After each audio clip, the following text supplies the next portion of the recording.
Welcome to the Electrophilic Addition Reactions of Hydrocarbons Simulation. Today you will learn about the common reactions of hydrocarbons and explore the reactivity of different carbon-based organic molecules. You will perform simple experiments to identify hydrocarbon compounds and learn more about the most important type of hydrocarbon reaction. Will you be able to apply your knowledge of hydrocarbons and use the chemical resources you discovered to help Dr. Smith build a colony on Titan? Click Continue to start with your mission. This simulation uses voiceovers. If you don't have audio, click the speaker symbol on the top right of your lab pad to switch the play mode. If you disable the sound effects, the lab pad will slide up whenever there are instructions to read. Select what type of audio you prefer. Deselecting any of the options will mute that option. Using the lab pad is an important way to get the most out of the simulation. Is this the first time you are playing a Labster simulation? Perfect. Then let's get started with your first mission. Welcome to Titan, a cool 1.3 billion kilometers from home.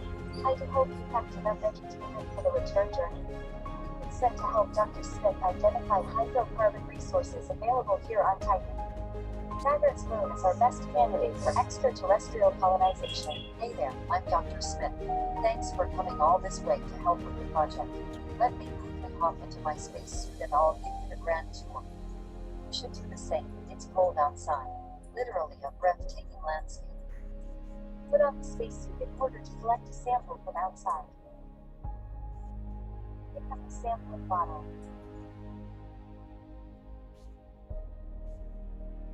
Now we're all set to collect some extraterrestrial hydrocarbon samples. Let's go. I'd really appreciate your help collecting and identifying natural hydrocarbon resources that we could use to build a human colony here on Titan. Otherwise, 7 years is a long return trip. So let's get to it. Click on the link and pick up a sample. It's not easy collecting samples in a spacesuit. Good work.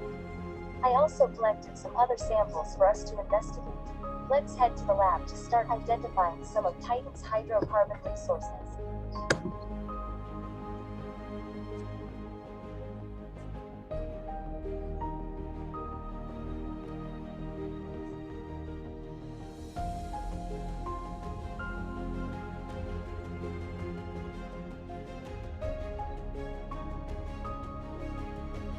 Identifying simple hydrocarbons by analyzing their structural formula. There are chemical tests that help identify the type of hydrocarbon you are working with. One of the simplest tests is called the bromine test. I have left the hydrocarbon samples we collected from Titan in the queue link. Why don't you help me identify them by using the bromine test? You can check how it works in the theory pages. Pick up a lab coat from the rack. Well done. Now find a box with gloves and click on it.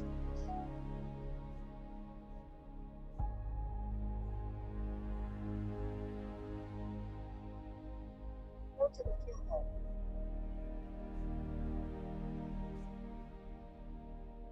Note which of our unknown samples contain only carbon-carbon single bonds, and which ones contain carbon-carbon multiple bonds. Then you'll know which compounds we can transform into other useful products. Luckily, we have two known compounds inside the hood, hex-1 and pentane. Let's use them as the positive and negative controls to help identify the unknown samples. Start by adding bromine water to two different tubes. Add bromine water to the first two test tubes. Raise the lab pad for more information.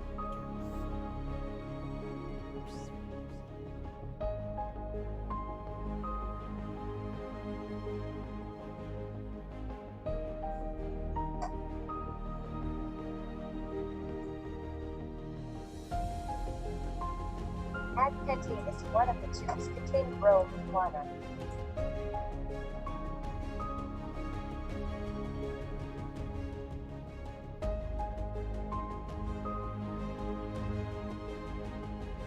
Add hex-1 to the other tube containing bromine water.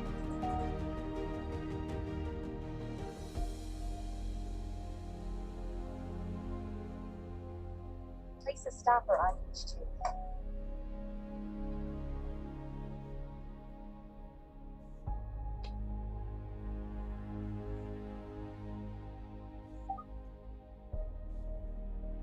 each tube and shake it to observe the reaction.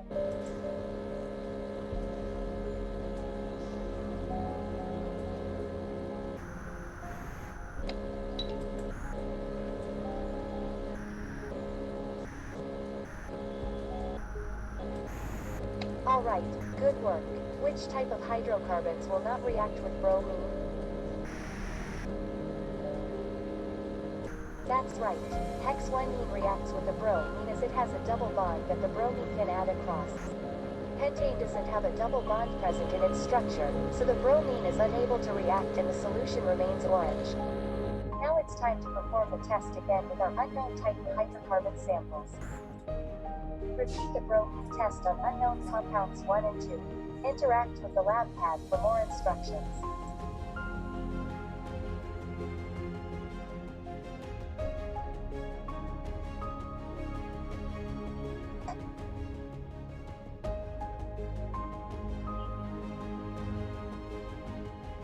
Add unknown compound 1 into one of the test tubes containing bromine water.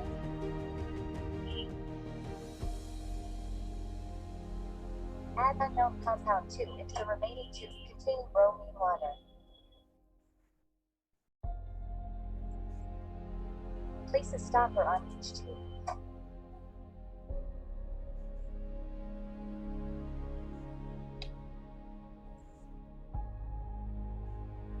Pick up each tube and shake it to observe the reaction.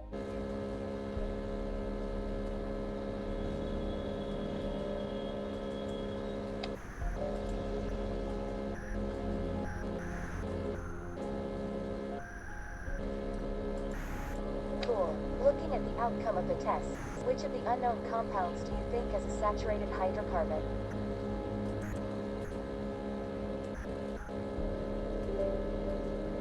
Brilliant. Unknown compound 2 is actually the alkane hexane, which is a saturated hydrocarbon. Since there are no double or triple bonds for bromine to react with, the solution remains orange. The color change you see with unknown compound 1 as a result of bromine reacting with the unsaturated carbon bond in 2-methyl-1-butene to produce a colorless dibromo product. Alkanes don't tend to react with much in general, apart from with oxygen during combustion, which makes them a fantastic fuel. Great work! You successfully identified whether the unknown compounds were saturated or unsaturated. The bromine test is an example of one of the most common reactions of hydrocarbons, the electrophilic addition reaction. It's easy to remember since we are adding a bromine electrophile to an electron-rich carbon-carbon multiple bond. Let's go create other addition products. Head to the hollow table.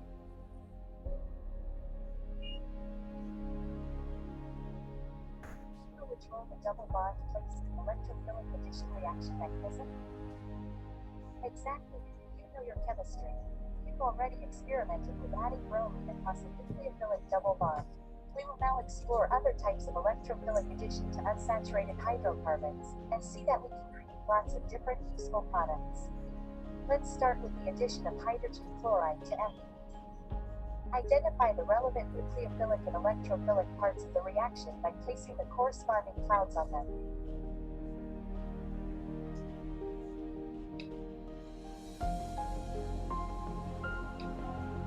Well done. You've placed the electrophile and nucleophile clouds correctly. Click the cloud where electrons will flow from in the reaction. Well done. The direction of electron flow you've indicated is correct.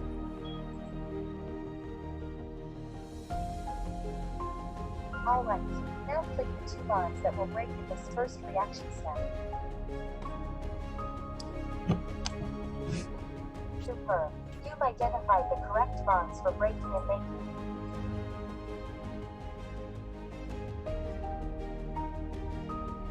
Assign the correct charges on this reaction intermediate.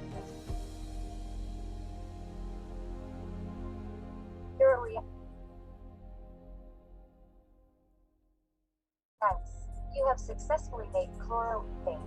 Hydrohalogenation is a common reaction of alkenes, with the alkyl halide products being valuable starting materials for more complex molecules such as polymers and pharmaceutical intermediates. On the big wall screen at the back, I have created an overview of the types of electrophilic reactions we've been through so far. Let's go through one more.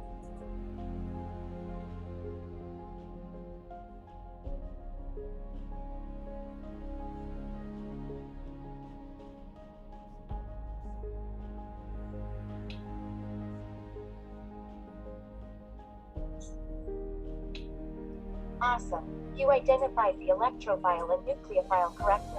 I will automate the rest of the steps. Watch carefully.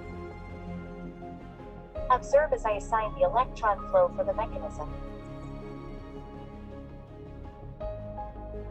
Protonation of ethene and creation of a carbocation.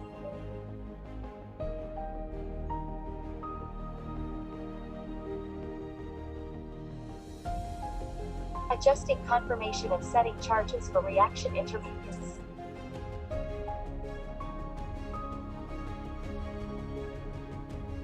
Nucleophilic attack by lone pairs on oxygen.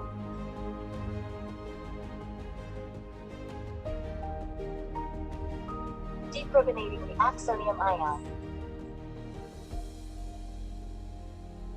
The remaining proton is recycled back into the reaction. We have now created ethanol. Well done. Feel free to switch between the 3 different models on the holotable and investigate their structure before we continue. Check out the molecules on the holotable. Raise your lab pad when you are done.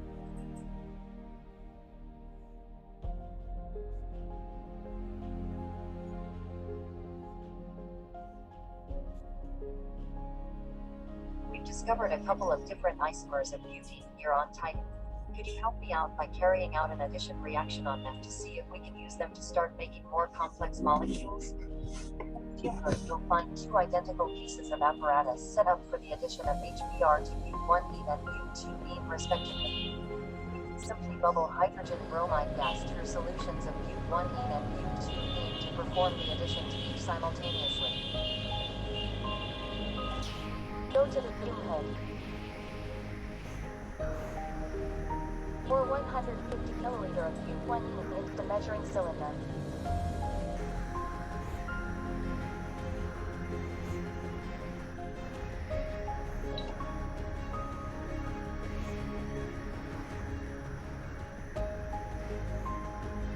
Excellent. Put the but1ene box. Pick up the funnel and place it on top of one of the Schlenk flasks. Pour the but1ene from the measuring cylinder into one of the Schlenk flasks. Now, following the same protocol, transfer but2ene into the second Schlenk flask.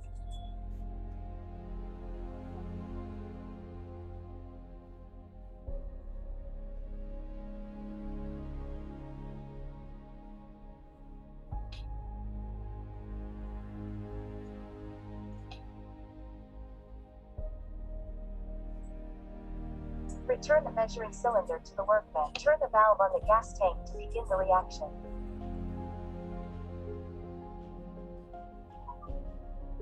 Awesome, your lab skills are out of this world. I have let 20 virtual minutes pass, so the reaction should now be complete. I'll take care of the cleanup here in the fume hood for you, so you can move on to the analysis. Go to the workbench.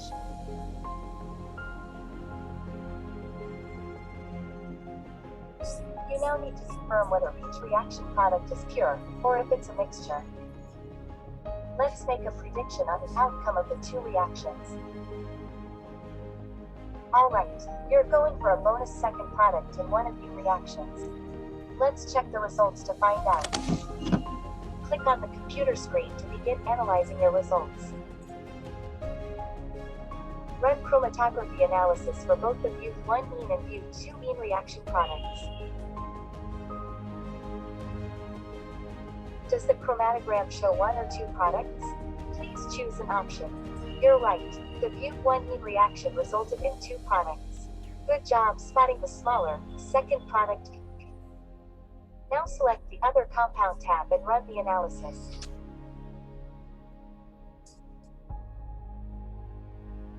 Does the chromatogram show 1 or 2 products this time? Please select the correct option. You got it. The but2ene reaction only produced a single product. What last thing would you like to learn about before exploring the colony? No problem. It's time to take a tour of the colony we built. But before that, let me test your knowledge once more. Which is the least stable type of reactive intermediate? That's right. In a methyl cation, there are less substituents to spread the charge over, making it unstable compared to a tertiary carbocation, which has lots of substituents to stabilize the charge. You have already identified that there are two products from your bute-1-ene reaction. Identify the correct combination of major and minor products. That's right. The major addition product is the one that arises from the most stable reaction intermediate, which in this case will make the reaction favor 2-bromobutene. At this point, I'd like to check in with you on your product prediction abilities. Why is it that you ended up with a mixture of products in one of your reactions?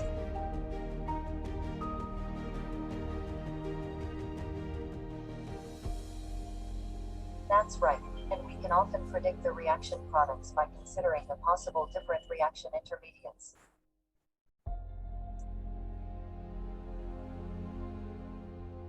Alright, that's all we need for the hydrocarbon compounds we sampled for now.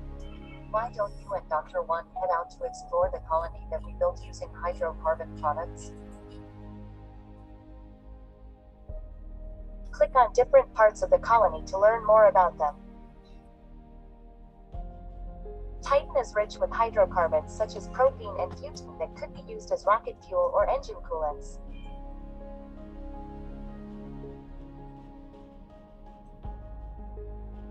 The alkenes we discovered on Titan were the perfect building blocks for polymerization. Polymerization is a process that can provide us with a huge variety of plastics, polymer fibers, and building materials for building the colony. Although the diversity of hydrocarbons on Titan doesn't quite equal Earth's, we have the organic starting materials needed to synthesize fertilizers, medicines, and food additives. Perhaps we won't make the return trip after all. Right then, our job here is done. It's time for us to head back to the pale blue dot. Thanks for all your stellar help identifying chemicals from elsewhere in the cosmos. Let me ask you one last question. Do you feel like you gained relevant knowledge during this simulation? Thank you for your feedback. Your score has been saved together with your 100% progress. Congratulations, you have completed the simulation. We hope you enjoyed it and you feel wiser now.